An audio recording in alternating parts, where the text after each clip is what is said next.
अस्सलाम वालेकुम। आज का जो टॉपिक पढ़ेंगे वो है हिस्ट्री टेकिंग मेथड। यानी जब आप मेडिकल मतलब थर्ड ईयर एमबीबीएस में आ जाते हैं, तब आपके हॉस्पिटल के वार्ड रोटेशन स्टार्ट हो जाते हैं। वहाँ सबसे पहले आपको जो चीज़ सिखाया जाता है वो है हिस्ट्री टेकिंग। अब हिस्ट्री टेकिंग किस तरह होती है वो आपको पहले मैं हेडिंग हेडिंग करवाऊँगा कि ये हेडिंग होंगे, इन हेडिंग्स के अंदर आपने ये क्वेश्चन करने हैं, ठीक है? और देखिए मैं कोशिश करूँगा ये वीडियो ज़्यादा लेंथी ना हो, लेकिन इन केस अगर थोड़ा बहुत लेंथी हो जाता है, तो कोशिश करें वीडियो पूरा देखें तब आपको सही तरह समझ आ जाएगा क्योंकि ये बड़े काम की है, ठीक है? तो सबसे पहले आपको क्या होगा, जब हिस्ट्री टेकिंग मेथड में सबसे पहला जो हेडिंग है ना, आपको पेशेंट का बायोडाटा आना चाहिए, ठीक है? सबसे पहला क्या है? बायोडाटा, ठीक है? बायोडाटा। लेकिन बायोडाटा के अंदर आप क्या-क्या पूछेंगे, ठीक है? वो मैं लिख रहा हूँ, ठीक है? बायोडाटा में सबसे पहले आप पूछेंगे पेशेंट का नाम, ठीक है? पेशेंट नाम, ठीक है? पेशेंट का नाम के बाद आप पूछेंगे फादर नेम, फादर नेम। अगर इन केस कोई फीमेल फीमेल है तो आप क्या करेंगे? हस्बैंड नेम पूछ लेंगे, ठीक है? फिर आप हस्बैंड नेम पूछ लेंगे। अगर मतलब मतलब मैरिड है तो आप क्या करेंगे? हस्बैंड नेम पूछ लेंगे। मतलब उनसे पूछेंगे कि मैरिड है या मैरिड नहीं है, ठीक है? तो थर्ड चीज़ आप उसकी एज पूछेंगे, ठीक है? एज के बाद फोर्थ में आप फिजिकली देख लेंगे कि भाई मेल है या फीमेल है, ठीक है? फिर आप फिफ्थ पे आ जाएंगे, उसका ऑक्यूपेशन पूछेंगे कि भाई वो क्या करता है, ठीक है? या क्या करती है? और लास्ट में आप पूछेंगे उसका एड्रेस कि ये कहाँ से है। अब ये जितने भी हैं ना, इन हर एक का अपना एक स्पेशल वैल्यू है। अब नाम का अपना एक लाज़मी बात है। अब मेरा नाम नबील है ना, तो नबील नाम के बहुत सारे पेशेंट होंगे, क्या पता मेरे टेस्ट और उसके टेस्ट मिक्स अप ना हो जाएँ, इसीलिए नाम, पूरा नाम हम इसीलिए पूछते हैं, ठीक है? हस्बैंड या फादर नाम इसलिए क्या, ये हमें पता चले कि भाई अगर 2 पेशेंट हैं, तो एक ही केस के हैं, तो फादर नाम से हमें पता चल जाता है कि फ़िलाँ के बेटे का ये बीमारी था। एज बीमारी को डायग्नोज़ करने के लिए, फीमेल में कुछ बीमारियाँ होती हैं, कुछ मेल में होती हैं, इसीलिए हम पूछते हैं। ऑक्यूपेशन इसलिए पूछते हैं कि वो करता क्या है? कहीं वो ऐसे इंडस्ट्री में काम तो नहीं करता जिससे वो बीमारियाँ फैलती हों, ठीक है? इस हिसाब से। और एड्रेस में भी इसीलिए हम पूछते हैं कि कुछ बीमारियाँ को और स्पेशल जगह से जो है मतलब अब कुछ लोरेलाई की बात करें, क्वेटा की बात करें, तो कुछ बीमारियाँ ऐसी होती हैं जो स्पेशली लोरेलाई में ज़्यादा होती हैं या फिर क्वेटा में ज़्यादा होती हैं, इसीलिए हम लोग क्या करते हैं? एड्रेस पूछते हैं। ये हो गया। सेकंड हेडिंग जो है हम पूछेंगे इसका चीफ कॉम्प्लेन। ये बहुत इंपॉर्टेंट पॉइंट है, ठीक है? चीफ कॉम्प्लेन्स, चीफ कंप्लेंट्स को आप नाम देंगे, प्रेजेंटिंग कंप्लेंट भी इसको कह सकते हैं, ठीक है? हमारा फर्स्ट क्या था? बायोडाटा, ठीक है? सेकंड हमारा जो हेडिंग है चीफ कंप्लेंट। चीफ कंप्लेंट का मतलब है कि ये बंदा जो है हॉस्पिटल क्यों आया, ये पेशेंट जो है हॉस्पिटल क्यों आया, तो इसको हम क्या कहेंगे? चीफ कंप्लेंट या प्रेजेंटिंग कंप्लेंट्स, ये क्या है? दीज आर सिम्टम्स, ठीक है? ये क्या है? These are symptoms. कौन से सिम्टम्स हैं? दीज आर सिम्पटम्स, ये ऐसे सिम्पटम्स हैं जो कि पेशेंट को मजबूर करते हैं कि भाई आपने अभी हॉस्पिटल जाना है, ठीक है? तो आप उस पेशेंट से पूछते हैं कि आप हॉस्पिटल क्यों आए हैं, ठीक है? तो आप लिखेंगे दीज आर सिम्पटम्स, ये तो मैं आपको समझाने के लिए लिख रहा हूँ। These are symptoms which brings, which made the patient, ठीक है? Which made the patient to come to the doctor, ठीक है? यानी ये प्रेजेंट कंप्लेंट ये होते हैं या चीफ कंप्लेंट ये होता है कि पेशेंट से आप पूछते हैं कि आप हॉस्पिटल क्यों आए हैं, ठीक है? इन केस अगर वो बोलता है, ठीक है? मतलब जो भी बताएगा या बताएगी, आपने उसको क्रोनोलॉजिकल ऑर्डर में लिखना है। बहुत, इस पॉइंट को दोबारा मैं रिपीट कर रहा हूँ। चीफ कंप्लेंट वो होता है कि पेशेंट से पूछते हैं कि आप हॉस्पिटल क्यों आए? वो बताता है कि मुझे पेन था, वॉमिटिंग थी, फीवर था, डायरिया, कॉन्स्टिपेशन था। तब आप क्या करेंगे? स्टार्टिंग पूछ लेंगे। क्रोनोलॉजिकल ऑर्डर का मतलब है कि कौन सा पहले हुआ था वो आप लिखेंगे, ठीक है? एग्जाम्पल, वो कहता है कि मुझे एपीगैस्ट्रियम पेन था, ठीक है? एपीगैस्ट्रियम पेन था, तो आप लिखेंगे एपीगैस्ट्रियम पेन, ठीक है? और अगर पेशेंट बोलता है कि एपीगैस्ट्रियम पेन के साथ मुझे फीवर भी था, ठीक है? या वॉमिटिंग था, तो आप लिखेंगे वॉमिटिंग भी था, ठीक है? एपीगैस्ट्रियम पेन, वॉमिटिंग। दूसरा क्या था? वो कहेगा मुझे जो है फीवर भी था, ठीक है? फीवर, तब आप पेशेंट से पूछेंगे कि आपको जो एपिगैस्ट्रियम पेन है वो कब से था, ठीक है? इन केस वो बोलता है कि मुझे 12 तकरीबन हाँ 12 डेज से हो रहा है, ठीक है? और वॉमिटिंग कब से है, तो वो कहेगा कि मुझे 10 दिनों पिछले 10 दिनों से वॉमिटिंग होती है, ठीक है? अगर फीवर कब से है, वो कहेगा कि भाई पिछले 5 दिनों से ना मुझे क्या है, फीवर है। तो देखिए मैंने क्रोनोलॉजिकल ऑर्डर में लिखा है, जो चीज़ पहले थी, ठीक है, 12 दिन पहले थी, तो सबसे पहले एपिगैस्ट्रियम पेन था ना, तो मैंने ये लिख लिया। फिर वॉमिटिंग मैंने लिख लिया, ठीक है। फीवर 5 दिन पहले की बात है, मतलब लास्ट में फीवर हुआ है, तो मैं इसको सबसे लास्ट में लिखूंगा। तो क्रोनोलॉजिकल ऑर्डर इसी का नाम है, ठीक है। इस चीज़ का ख्याल रखना है आपने। ये करने के बाद अगर वो दोबारा कहता है, ठीक है, कि मुझे डायरिया या कॉन्स्टिपेशन था, ठीक है, मैं लिख रहा हूँ कॉन्स्टिपेशन, ठीक है, कि कॉन्स्टिपेशन कब से है भाई, मुझे पिछले 2 दिन से है, ठीक है, एग्जाम्पल। तो इसी तरह आपने क्रोनोलॉजिकल ऑर्डर में इसको लिखना है। इसके इसके बाद आपका नेक्स्ट पॉइंट आ जाता है, ठीक है, उसको हम बोलते हैं HOPI, ठीक है। HOPI आप लिख लेना, जगह मेरे पास यहाँ कम है। हिस्ट्री ऑफ पास्ट इलनेस, ठीक है, हिस्ट्री ऑफ पास्ट इलनेस। तो अभी HOPI में हम क्या लिखेंगे, HOPI में हम चीफ कंप्लेन को एक्सप्लेन करते हैं, ठीक है। HOPI में क्या करना है, इन्हीं को एक्सप्लेन करना है अपने अल्फाज में। एग्जाम्पल कैसे, एग्जाम्पल चीफ कंप्लेन उसने क्या बताया था कि भाई मुझे एपिगेस्ट्रियम पेन था, ठीक है। तो अगर आप लिखेंगे एपिगेस्ट्रियम पेन, ठीक है, पेशेंट है एपिगैस्ट्रियम या एपिगैस्ट्रिक पेन, एपिगैस्ट्रिक पेन तो था, ठीक है, लेकिन किस टाइप का पेन था, आपने इसी को एलिबोरेट करना है, ठीक है।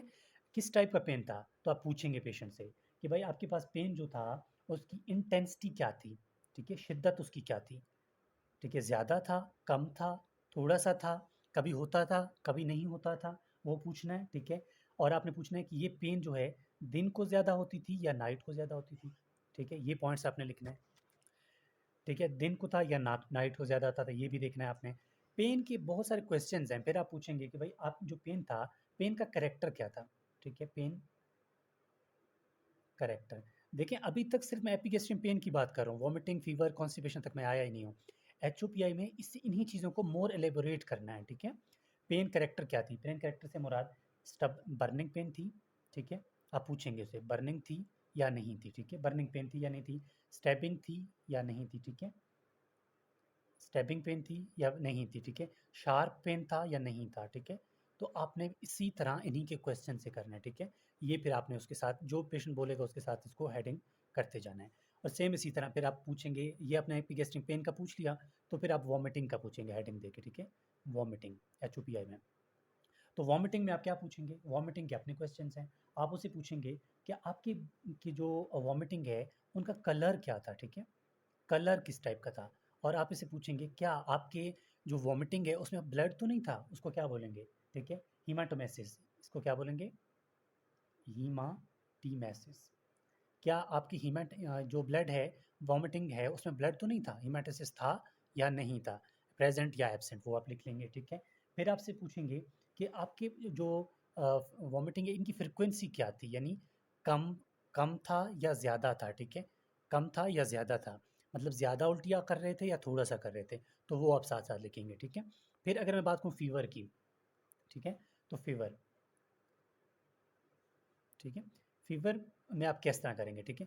फीवर फीवर की भी अपने सेम वही क्वेश्चंस होते हैं कि फीवर के आप क्या पूछेंगे कि आपको जो बुखार है डे दिन यानी कि डे को था या नाइट को था, ठीक है, और आपने इसके लिए कोई दवाई ली थी या नहीं ली थी, रिलीविंग फैक्टर क्या थे, यानी कि आप क्या चीज़ खा रहे थे जो है वो वहाँ बुखार आपको छोड़ रहा था, ठीक है, आपने ये पूछना है। फिर आपने पूछना है कि भाई आपकी जो बुखार है यानी कि जो फीवर है वो कंटिन्यूस थी या नहीं, यानी कि कंटिन्यूअसली आपको हो रही थी या कभी छोड़ रही थी, कभी आ रही थी, ठीक है। फिर आपसे ये भी पूछ सकते हैं कि भाई इंटरमिटेंट थी या उसके साथ आपको जो है मतलब आपको ठंड लग रही थी या नहीं थी, ठीक है, चिलिंग्स यानी चिल्स, ठंडक हो रही थी या नहीं हो रही थी, मतलब ऐसे ऐसे होते हैं ना बुखार में, ठीक है, वो थी या नहीं थी, वो भी आपने पूछ लेना है।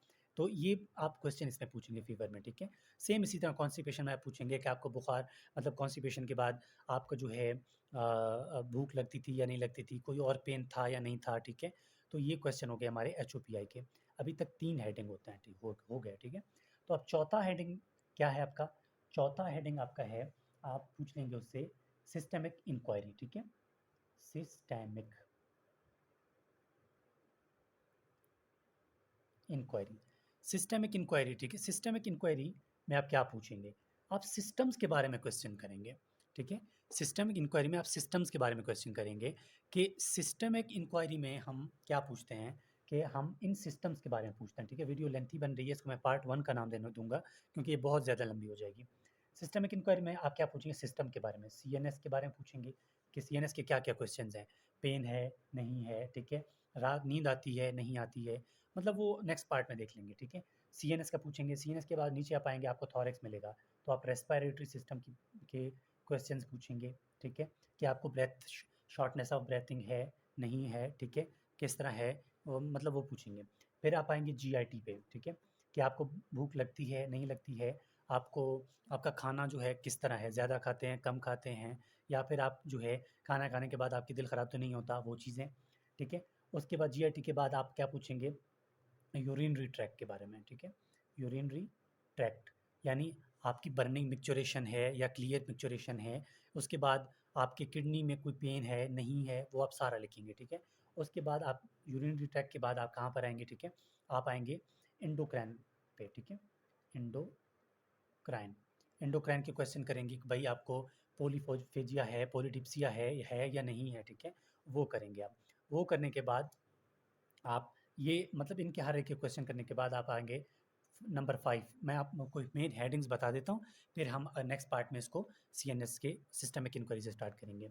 तो फिफ्थ हेडिंग क्या होगी, फिफ्थ हेडिंग होगी इसकी past history of the patient, ठीक है, कि पास्ट हिस्ट्री में हम पूछेंगे उससे कि आपकी प्रीवियस में कोई सर्जरी हुई है या नहीं हुई है, ठीक है, या फिर आपने कोई नशा किया या नहीं किया, ठीक है, मतलब पास्ट हिस्ट्री में यही पूछेंगे आपने इससे पहले कोई बीमारी, आपको ऑथेंटिक बीमारी हुई है या नहीं हुई है, कोई नशा करते हैं या नहीं करते हैं, ठीक है, नशा करते हैं तो कितने टाइम के लिए करते हैं, वो चीज़ें पूछते हैं, ठीक है। वन बाय वन इनको डिस्कस करेंगे। नंबर 6 में आप पढ़ेंगे फैमिली, ठीक है, family history, family history, family history में आप पूछेंगे कि भाई पेश आपकी फैमिली में किसी को टीबी, अस्थमा, हेपेटाइटिस या डायबिटीज़ मेलाइटस, हाइपरटेंशन, ठीक है या नहीं है, वो पूछेंगे, ठीक है। तो नंबर 7 पे हम क्या लिखेंगे, हम लिखेंगे पर्सनल हिस्ट्री, ठीक है। पर्सनल हिस्ट्री में हम क्या पूछते हैं, पर्सनल हिस्ट्री में हम वही चीज़ें पूछते हैं, ठीक है, कि आपने कोई नशा करते हैं या नहीं करते, पास में तो हम सर्जरी के बारे में पूछते हैं ना, कि आपकी कोई ट्रीटमेंट हुई है या किस तरह तरह की हुई है, वो देखते हैं। और इसमें हम पेशेंट के पर्सनल, अगर फीमेल है तो उससे पूछेंगे कि भाई आपकी जो मेंस्ट्रुएशन साइकिल है, यानी जो मेंसेस हैं आपके, वो टाइम पे आते हैं, उनकी फ्रिक्वेंसी क्या है, ठीक है, कभी लेट तो नहीं होते, उससे पहले पेन किस तरह की होती है, वो पूछते हैं। और लास्ट में पूछेंगे सोशो इकोनॉमिक्स, ठीक है, सोशियो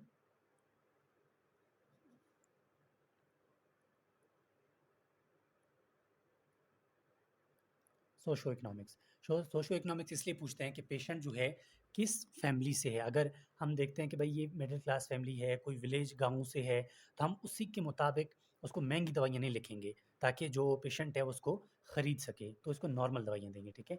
अगर हम देखते हैं कि भाई ये हाई फाई है, ये बंदा जो है अरेंज कर सकता है, तो उसके लिए हम जितनी भी महंगी दवाइयाँ लिखें, तो वो क्या करता है, ड्रग तो सेम होता है, लेकिन हमारी कोशिश होती है कि जो गरीब हैं उनके लिए कोई प्रॉब्लम वाली बात ना आए, कि वो किसी से कर्जा उठाएं या किसी से प्रॉब्लम उठा के ना जाके अपनी दवाइयाँ लें, इसीलिए हम ये पिल लाजमी लिखते हैं। तो इन्हीं हेडिंग्स के अंदर, ये 8 हेडिंग्स के अंदर हम बात करेंगे, हमारी 3 हेडिंग्स हो गई हैं, चौथा हेडिंग हम नेक्स्ट पार्ट में स्टार्ट करेंगे सीएनएस से, कि सीएनएस के क्वेश्चन क्या होंगे, ठीक है। तो ये पार्ट 1 होगा, तो पार्ट 2 में हम बात करेंगे नेक्स्ट हेडिंग की। तो ये है पास हिस्ट्री टेकिंग मेथड। प्लीज़ यार चैनल को सब्सक्राइब करें, शेयर करें, कमेंट करें। देखिए बहुत आसान और सिंपल वे में कोशिश की है कि आपको समझ आ सके। तो नेक्स्ट पार्ट में देखते हैं अगला सेशन।